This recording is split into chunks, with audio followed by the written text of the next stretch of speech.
મિત્રો, એક તરફ આખી દુનિયા સ્માર્ટફોન સાથે કનેક્ટ થઈ રહી છે.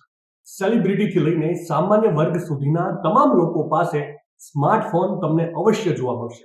અને એવા સમયે દુનિયાના સૌથી શક્તિશાળી નેતાઓમાં જેમનું નામ છે એવા રશિયન રાષ્ટ્રપતિ વ્લાદિમીર પુતિન સ્માર્ટફોનનો ઉપયોગ નથી કરતા.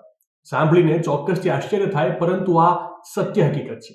અને આમ કરવા પાછળનું કારણ હું તમને જણાવી દઉં તો વર્ષ 2018માં રશિયન વૈજ્ઞાનિકો સાથેની એક ખાસ બેઠકમાં પુતિને સ્વીકાર્યું હતું કે તેઓ સ્માર્ટફોનનો ઉપયોગ જ નથી કરતા.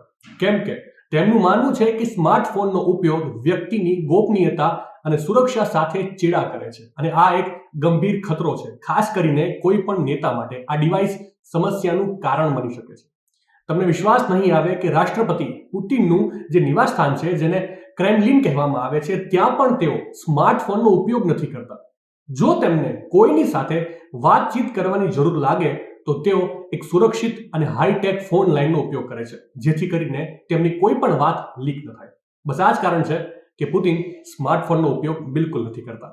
માહિતી સારી લાગી હોય તો દિલને વધારે શેર કરજો, અને આવી જ અવનવી માહિતી માટે સંદેશ ડિજિટલ સાથે જોડાયેલા રહેજો.